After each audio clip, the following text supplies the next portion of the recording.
ನಾನು ವೃತ್ತಿಯಲ್ಲಿ ಶಿಕ್ಷಕಿಯಾಗಿದ್ದು ನಮಗೆ ಈಗ 1.5 ತಿಂಗಳು ರಜೆ ಬಂತು. ಈ ದಿನಗಳಲ್ಲಾದರೂ ನಾನು ಬೆಳಗ್ಗೆ ಎದ್ದು ಕೆಲವೊಂದು ಯೋಗ ಪ್ರಾರಂಭ ಮಾಡೋಣ ಅಂತ ಅಂದ್ಕೊತಾನೇ ಬಂದೆ. ಆದರೆ ಸಾಧ್ಯ ಆಗ್ತಾ ಇರಲಿಲ್ಲ. ಈ ಒಂದು 10 ದಿನದ ಶಿಬಿರವನ್ನು ಏರ್ಪಟ್ಟಾಗ ಇದರೆಲ್ಲರೂ ಕೂಡ ಭಾಗವಹಿಸಿ ನಾನು ಕೆಲವೊಂದು ನನ್ನ ದೇಹದ ನ್ಯೂನತೆಗಳನ್ನು ಸರಿಪಡಿಸ್ಕೊಳ್ಳೋಣ ಅಂತ ಈ ಶಿಬಿರ ಭಾಗವಹಿಸಿದೆ.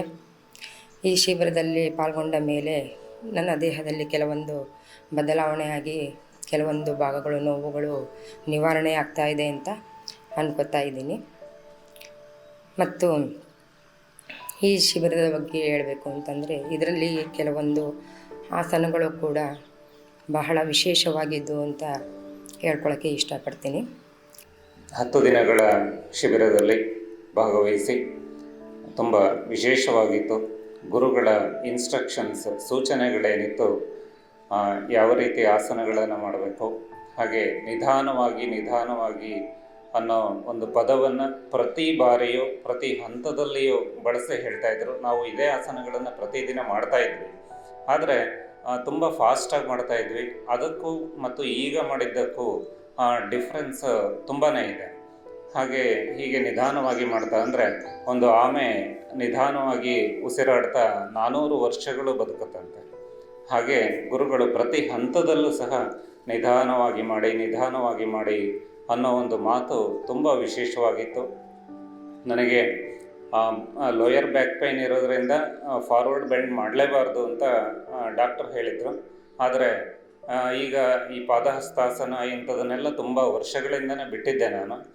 ಈಗ ನೋಡೋಣ ಈ ಸಲ ಏನಾದರೂ ಸರಿಯಾಗ್ಬೋದೇನೋ, ಫಾರ್ವರ್ಡ್ ಬೆಂಡ್ ಮಾಡಿ ಏನೆಲ್ಲ ಈ ಆಸನಗಳನ್ನು ಮಾಡೋದ್ರಿಂದ ಉಪಯೋಗ ಆಗುತ್ತೇನೋ ಅಂತ ಧೈರ್ಯವಾಗಿ ಮಾಡಿದೆ. ಆದರೆ ಎಲ್ಲೂ ಸಹ ಸಮಸ್ಯೆ ಆಗಲಿಲ್ಲ ನನಗೆ. ತುಂಬ ಖುಷಿಯಾಯಿತು. ಇದರಿಂದ ಈ ಆಸನಗಳನ್ನು ಮತ್ತೆ ನಾನು ಪ್ರತಿದಿನ ಮಾಡೋದರಿಂದ ನನ್ನ ಸಮಸ್ಯೆಗಳು ದೂರ ಆಗುತ್ತೆ ಅನ್ನೋ ಒಂದು ಭಾವನೆಯನ್ನು ನಾನು ಹೊಂದಿದ್ದೇನೆ. ಇಲ್ಲಿ ನಾನು ವೃತ್ತಿಯಲ್ಲಿ ವಾಟರ್ ಸಪ್ಲೈಲಿ ಇರೋದ್ರಿಂದ ನಾನು ಬೆಳಗ್ಗೆ 5:30 ಎದ್ಬಿಟ್ಟು ನಾನು ಡ್ಯೂಟಿಗೆ ಹೋಗ್ಬೇಕು ನಾನು. ಆದರೆ ಇಲ್ಲಿ ಬಂದಾಗ ಗೊತ್ತಾಯಿತು, ಯೋಗನ ನಾನು ಇಷ್ಟು ದಿನ ಏನಂತ ಅಂದ್ಕೊಂಡಿದ್ದೆ, ದೈಹಿಕವಾಗಿ ಮಾತ್ರ ಮಾಡೋದು, ದೈಹಿಕ ಇದಕ್ಕೋಸ್ಕರ ಮಾಡ್ತೀವಿ ಅಂತ ಅಂದ್ಕೊಂಡಿದ್ವಿ. ಇಲ್ಲಿ ಬಂದಾಗ ಗೊತ್ತಾಯಿತು ಇದರಲ್ಲಿ ಒಂದು ಶೂನ್ಯತ್ವ ಇದೆ. ಈ ಶೂನ್ಯತ್ವದಿಂದ ನಾವು ನೆಮ್ಮದಿಯನ್ನು ಕಂಡ್ಕೋಬೋದು ಅನ್ನೋದೊಂದು. ವೃತ್ತಿಲಿ ಅಂಗನವಾಡಿ ಸಹಾಯಕಿ. ಮನೆಯಲ್ಲಿ ತುಂಬ ಒತ್ತಡ. ನಮ್ಮ ಮನೆಯವರಿಗೆ ಪಾರ್ಚಿ ಹೊಡೆದು 5 ವರ್ಷ ಆಯಿತು. ಅವ್ರನ್ನೂ ಮಗು ಥರ ನೋಡ್ಕೋಬೇಕು, ನಾನು ಅಂಗನವಾಡಿ ಮಾಡಬೇಕು, ಮನೆದೆಲ್ಲ ನೋಡಬೇಕು. ನಮ್ಮ ಮಕ್ಕಳು ಬೇರೆ ಊರಲ್ಲಿದ್ದಾರೆ, ನಾನು ಇಲ್ಲರೇ ಇರೋದು ಇಬ್ಬರೇ.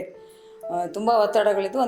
ನಾನು ತುಂಬ ಕಲ್ತಿದ್ದೀನಿ. ತುಂಬ ಸಿಟ್ಟು ಬರೋದು ಮನೆಯಲ್ಲಿ ಮಾಡೋದು ಇದೆಲ್ಲ ಮಾಡಿ ತುಂಬ ಒತ್ತಡ ಜಾಸ್ತಿ ನನಗೆ ಕೆಲಸ.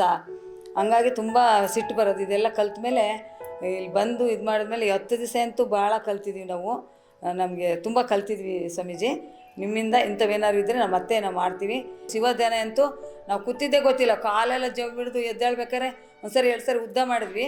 ಮತ್ತು ಕೂತಿರ್ಬೇಕಾದ್ರೆ ಕಾಲೆಲ್ಲ ಮರ ಆದಂಗೆ ಆಗಿತ್ತು. ನಾವು ಅಷ್ಟೊತ್ತು ಕೂತಿದ್ದೀವಾ, ನಮ್ಗೆ ಇಷ್ಟೊತ್ತು ಮಾಡಿದ್ವ ನಾವು ಅನ್ನಿಸ್ತು. ನಮಗೆ ಭಾಳ ಅನುಭವ ಆಯಿತು ಸ್ವಾಮೀಜಿ.